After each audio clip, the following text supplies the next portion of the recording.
شخصیت پرستی یہ نہیں ہے کہ کوئی شخص آپ کو اللہ اور اس کے رسول کی راہ دکھاتا ہے اور آپ اس سے محبت رکھتے ہیں۔ ہم خلفائے راشدین سے محبت رکھتے ہیں تو کیا یہ شخصیت پرستی ہے؟ نہیں۔ خلفائے راشدین کے آرڈرز کے اوپر ہزاروں لوگوں نے اس زمانے میں جانیں دی ہیں۔ جنگ قادسیہ میں، یرموک میں ہزاروں لوگ شہید ہوئے ہیں، تو ظاہر لیڈرشپ تو خلفائے راشدین کے پاس تھی نا، انہوں نے ہی وہ مہمیں روانہ کی ہوئی تھی، وہ نبی علیہ السلام نے تو خود نہیں بھیجی ہوئی تھی، تو لوگوں نے اپنی جانیں دی ہیں۔ حضرت علی کے حکم کے اوپر جنگ جمل صفین نہروان میں لوگوں نے ان کی محبت میں اللہ کی اطاعت کرتے ہوئے جانیں دی ہیں، اطیعوا اللہ و اطیعوا الرسول و اولی الامر منکم۔ تو اس کو آپ شخصیت پرستی نہیں کہیں گے۔ شخصیت پرستی اس وقت شروع ہوتی ہے جب آپ اللہ اس کے رسول کے احکامات کے خلاف کسی کی بات مانیں، جو قرآن میں ساتھ ہی آیا ہے، اطیعوا اللہ و اطیعوا الرسول و اولی الامر منکم فان تنازعتم فی شیء فردوہ الی اللہ والرسول۔ اگر تمہارا جھگڑا ہو جائے اللہ اور اس کے رسول سے پھر فیصلہ کروانا ہے، آپس میں کوئی تنازع ہو جائے، ان کنتم تؤمنون باللہ والیوم الآخر، اگر تم واقعی اللہ پر ایمان رکھتے ہو اور یوم آخرت کے اوپر، پھر تمہارا ایٹیچیوڈ یہ ہوگا۔ اس کی کئی ایک مثالیں ہیں، میں نے مسئلہ 197 بڑا تفصیلی ریکارڈ کروایا تھا، اماموں کی گستاخی کا الزام، اس میں بھی میں نے یہ چیز بتائی تھی۔ بخاری مسلم دونوں میں حدیث ہے، حضرت حسان ابن ثابت مسجد میں بیٹھ کے نعتیہ اشعار سنا رہے تھے، تو حضرت عمر وہاں سے گزرے، امیر المومنین تھے، روب تھا، سب کچھ تھا، زبان سے انہوں نے کچھ نہیں کہا، صرف انہوں نے یوں کھڑے ہو کے دیکھا۔ ان کو بھی سمجھ آ گئی کہ یہ کیوں اس طرح کر کے دیکھ رہے ہیں، ظاہر سمجھدار لوگ تھے، اور پھر حضرت عمر تو ابھی کھڑے بھی نہیں ہوتے تھے۔ ہاں، انہوں نے کہا جی کوئی مسئلہ خراب ہو گیا، تو اس سے پہلے کہ حضرت عمر کوئی بات کرتے انہوں نے کہا اس طرح نہ دیکھ میری طرف، تجھ سے بہتر شخصیت مسجد میں ہوتی تھی، میں ان کے سامنے بھی نعتیہ اشعار پڑھتا تھا۔ ٹھیک ہے، ویسے آج کل اللہ کو مولوی ہوتا کہتا جی تنوں لام ہو گیا کہ میں کے پاس سوچنا وا، اپنی عزت بچانی ہوتی نا اگر، ہاں ان کو آپ اس طرح کریں نا، دیکھو کتنے دماغ گیا میرا، کہتے ہیں وچو کیسی کیسی گلاں کٹ ہے۔ یہ میں آپ کو نیشنل بتا رہا ہوں، اگر اس وقت کوئی مولوی آپ کو یوں کر رہا ہے اور آپ دیکھ رہے ہیں اور آپ آگے سے آپ کو پتا چل گیا کہ اس کو کیا تکلیف ہو رہی ہے، آپ بولے نا وہ اپنی عزت بچانے گئے تنوں لام ہو گیا، میں کوئی اور شاید دیکھ رہا سا، میں تو تک رہا سا پیچھے ٹوٹی جو پانی کے اوپر نکل رہا ہے وہ پہ دیکھتا سا۔ عزت بچانے کے لیے نا جھوٹ بول دیں گے، لیکن چونکہ حضرت عمر ایمان والے تھے، جو ان کے دل میں تھا وہ انہوں نے کہا، جب انہوں نے کہا نا اس طرح نہ مجھے دیکھ، تو ظاہر ہے یہ حضرت حسان نے جج کیا تھا کہ وہ یہ میرے شاعرانہ کلام کے اوپر ایسا ان کو فیل ہو رہا ہے، ظاہر ہے ایک آکورڈ کام تو ہو رہا ہے نا۔ اس زمانے کی محفل ملاد ہوندی سی حضرت عمر کے زمانے کہ وہ عادی ہوندے ہے کہ ہاں یار ایک اور محفل اج لگی ہے۔ اچھا، تو حضرت عمر نے کہا کہ اپنا گواہ لے کر آؤ، انہوں نے کہا یہ ابو ہریرہ بیٹھے ان سے پوچھیں، تو حضرت ابو ہریرہ نے کہا کہ اے امیر المومنین میں گواہی دیتا ہوں کہ نبی علیہ السلام نعتیہ اشعار سنتے تھے، نہ صرف سنتے تھے بلکہ کہتے تھے اے اللہ روح قدس کے ذریعے حسان کی مدد فرما جس طرح عیسیٰ ابن مریم کی مدد تو نے کی تھی، وَأَيَّدْنَاهُ بِرُوحِ الْقُدُسِ۔ بلکہ مسلم میں تو الفاظ ہے اے حسان تیرے اشعار ان کافروں پر ہمارے تیروں اور نیزوں سے بھی زیادہ سخت ہے۔ ظاہر ہے وہ پتہ ہے نا کہ وہ ایک تو شاعری کو پسند کرتے تھے وہ لوگ، عرب کے لوگ، پھر فصیح اللسان تھے۔ آج بھی آپ دیکھ لیں بعض جملے واقعی تیر سے زیادہ سخت لگتے ہیں، ہم کوئی غلام ہیں، ہاں ابھی کہنے کو تو ایک جملہ ہے لیکن کدھر کدھر جا کے کس کس کو لگتا ہے۔ ٹھیک ہے، تو بعض اوقات کوئی سلوگن، کوئی جملے وہ اتنے سخت ہوتے ہیں کہ وہ گولی سے زیادہ اثر کرتے ہیں، اس زمانے میں بھی ایسا تھا۔ صحیح مسلم میں اوپر تلے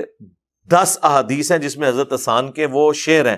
جو انہوں نے نبی علیہ السلام کے دفاع میں، جو کافر آپ پہ اعتراض کرتے تھے وہ شاعری میں اس کا جواب دیتے تھے۔ اور آپ کو حیران کن بات بتاؤں، حضرت حسان ان لوگوں میں شامل تھے جنہوں نے حضرت عائشہ پہ تہمت لگائی، وہ جو سورہ نور میں برات میں آیات نازل ہوئی۔ اب حضرت عائشہ نے وہ 40 دن کس تکلیف میں کاٹے ہیں، بالکل لاغر ہو گئی تھی رو رو کے اس غم میں، جب تک کہ قرآن نازل نہیں ہوا۔ اتنی تکلیف ایک شخص نے دی ہو آپ کو،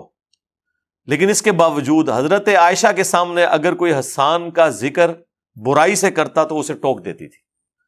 اور کہتی تھی حسان کو برا مت کہو، کیونکہ جب رسول اللہ پر کافر اعتراض کرتے تھے تو حسان اپنے اشعار سے ان کا جواب دیا کرتا تھا۔ اچھا، یہ حضرت عائشہ نے اپنی للہیت تو شو کی ہمیں بھی ایک درس دیا کہ آپ کے لیے کرائٹیریا اللہ اور اس کے رسول کی محبت ہونی چاہیے، باقی ساری چیزیں چھوڑ دیں، ٹھیک ہے؟ چھوڑ دو مامون ہوں یار، اتکو فرمایا کہ نہیں ہے کہ مار کو باقی جماعت قتل کرے گی، تو انہوں کیوں ان کام مامودہ کھائے جا رہے ہیں؟ آپ اللہ کے نبی کو دیکھیں۔ تو سیدہ عائشہ نے اپنا غم نہیں کیا کہ یہ مجھ پہ تہمت لگانے والوں میں شامل تھا، ماموں سے تو بڑھ کے عزت ہے نا سیدہ عائشہ کی سلام اللہ علیہا، انہوں نے اپنی سب سے بڑا عورت پہ حملہ اس کی عزت بھی ہو سکتا ہے نا، اسے قتل کرنے سے بھی بڑی چیز ہے، انہوں نے اپنے اس الزام کی بھی پرواہ نہیں کی، انہوں نے کہا کہ حسان کو چھوڑ دو، حسان جو ہے نا وہ رسول اللہ کا دفاع کیا کرتا تھا۔ دیکھیں کیسے کیسے رزلٹ نکلتے ہیں ہر بات میں سے، آپ ذرا غور کرنا شروع کریں، کیسی کیسی باتیں بیچ میں سے نکلتی ہیں، واقعہ وہی ہے۔ اچھا، پھر اس کے بعد یہ بھی پتا چل گیا کہ جو لوگ کہتے ہیں جی اے امام حنیفہ نو نہیں حدیث پتہ لگی، جی حضرت عمر نو بھی یہ حدیث نہیں پتہ لگی کہ نعتیہ اشعار مسجد میں سننا سنت ہے، ان کو تو نہیں پتا تھا، تبھی انہوں نے گواہ بھی مانگا، ایکٹنگ تو نہیں کر رہے تھے وہ۔ تو اس سے یہ بات پتہ چلی کہ بڑے سے بڑے شخص سے بھی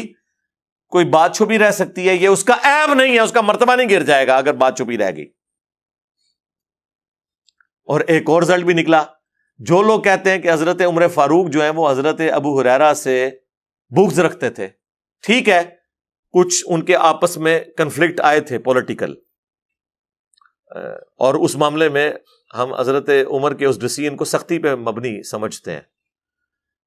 ان کو یمن کا گورنر لگا کے بھیجا، وہ چند ایک بکریاں لے گئے، واپسی پہ اتنا بڑا ریوڑ لے کے آئے، حضرت عمر نے کہا اینیاں بکریاں لے کے گیا، انہوں نے کہا اللہ نے منو برکت دیتی ہے یار، جنہوں نے بکریاں پالی ہوئی ہیں انہیں تو پتا ہے اللہ تعالیٰ کیسی برکت دیتا ہے، تو انہوں نے کہا نہیں یہ بیت المال میں جمع ہوں گی۔ تو اب ظاہر امیر المومنین تھے، حضرت ابو ہریرہ خاموش تو ہو گئے، دکھ بڑا تھا، تو پوری زندگی کہتے تھے اللہ عمر کو معاف کرے، یعنی مطلب اس نے زیادتی میرے ساتھ کی ہے، انہوں نے زیادتی کر دی اپنے ڈسپلن کی وجہ سے کہ جاتے ہوئے اتنی بکریاں تھی، آتے ہوئے اتنی زیادہ ہیں، تو کہیں یہ ادھر ادھر سے کوئی ہینکی پھینکی نہ ہوئی ہو۔ اور عین ممکن ہے کہ حضرت ابو ہریرہ کو انہوں نے فرنٹ پہ رکھ کے باقیوں کو میسج دے دیا ہو کہ ہاں تو تسی تو شاہی کوئی نہیں اگر میں ابو ہریرہ نال پہ کرنا، تو اس طرح کے واقعے سے۔ لیکن یہاں پر آپ دیکھیں حضرت ابو ہریرہ نے جب گواہی دی کہ اے امیر المومنین میں گواہی دیتا ہوں کہ حسان درست کہہ رہا ہے کہ یہ رسول اللہ کو نعتیہ اشعار سناتا تھا اور حضور دعائیں کرتے تھے، روح قدس کے ذریعے اس کی مدد فرما، تو حضرت عمر نے ان کی گواہی قبول کی اور وہاں سے چلے گئے۔ تو اگر حضرت عمر فاروق حضرت ابو ہریرہ کی باتیں قبول نہ کر رہے ہوتے، جس طرح کہ غالی رافضی کہتے ہیں کہ جی وہ ابو ہریرہ کی حدیثیں تو حضرت عمر نے قبول نہیں کی ہیں، تو یہ حضرت عمر نے ان کی حدیث قبول کی ہے، اور اتنی بڑی بات قبول کی ہے۔ انہوں نے تو نہیں کہا کہ میں تو کوئی سکہ راوی نہیں ہے، ایسی تو بات کوئی نہیں ہوئی۔ اور ایک اور رزلٹ بھی نکلا کہ کوئی بڑا شخص بھی چھوٹے سے سیکھ سکتا ہے۔ حضرت عمر اپنے سٹیٹس کے اعتبار سے بھی، دینی اعتبار سے بھی ایک بڑے تھے، لیکن انہیں چھوٹوں نے سکھایا کہ یہ اس طرح نہیں، اس طرح۔ حضرت ابو ہریرہ تو 7 ہجری میں مسلمان ہوئے حضور کی وفات سے 4 سال پہلے، اور حضرت عمر جو ہیں وہ ہجرت مدینہ سے بھی آلموسٹ 7 سال پہلے مسلمان ہوئے ہیں، یعنی کم از کم 14-15 سال کا اسلام قبول کرنے کا ڈیفرنس ہے دونوں کا۔ لیکن حضرت ابو ہریرہ نے ان کو ایک بات بتائی۔ اچھا، یہ بھی لوگ کہتے ہیں جی حضرت ابو ہریرہ اتنی حدیثیں کیوں، اس پہ میں نے کافی دفعہ بولوں، حضرت ابو ہریرہ کے زمانے میں بھی لوگ کہتے تھے کہ ابو ہریرہ اتنی حدیثیں کیوں سناتا ہے، تو وہ پھر لوگوں کو کہتے تھے کہ اللہ کے بندو، ہمارے باقی ساتھی تو محنت مزدوری کرتے تھے اور میں اصحاب صفہ میں تھا، میں ہر وقت مسجد میں رہتا تھا، حضور سے سوالات کرتا تھا، حضور سے پوچھتا رہتا تھا، حضور سے سیکھتا رہتا تھا، اس لیے میں نے زیادہ ہی حدیثیں روایت کرنی ہے نا، کیونکہ میرا زیادہ وقت نبی علیہ السلام کے ساتھ گزرا ہے ان 4 سالوں کے اندر جب انہوں نے اسلام قبول کیا۔ تو یار 1 یا 2 پوڈ کاسٹ میرے ساتھ لوگ کر کے چلے جاتے ہیں نا، کئی سال تک اس کے کلپ بناتے رہتے ہیں، ہے کہ نہیں؟ اب آپ یہ کہیں گے کہ یار وہ تو 1 یا 2 دفعہ ہی علی بھائی کو ملا ہے، اس کے بعد اتنا علم کہاں سے آ گیا؟ بھائی اللہ کے بندو، وہ 4 گھنٹے میرے ساتھ لگا کے گیا ہے۔ آپ ذرا امیجن کریں کہ حضرت ابو ہریرہ سال ہا سال اگر پورا دن مسجد میں ہے اور حضور سے گپ شپ کرتے ہیں تو کتنی پوڈ کاسٹ ریکارڈ کی ہیں انہوں نے اپنے دماغ کے اندر۔ اس سے بڑھ کر حضور کی دعا، بخاری مسلم میں حدیث، حضرت ابو ہریرہ کہتے ہیں کہ ایک دن رسول اللہ نے فرمایا کون ہے جو اپنی چادر بچھائے اور اس کے بعد کبھی نہ بھولے جو کچھ مجھ سے سنے؟ تو کہتے ہیں سب سے پہلے میں نے اپنی چادر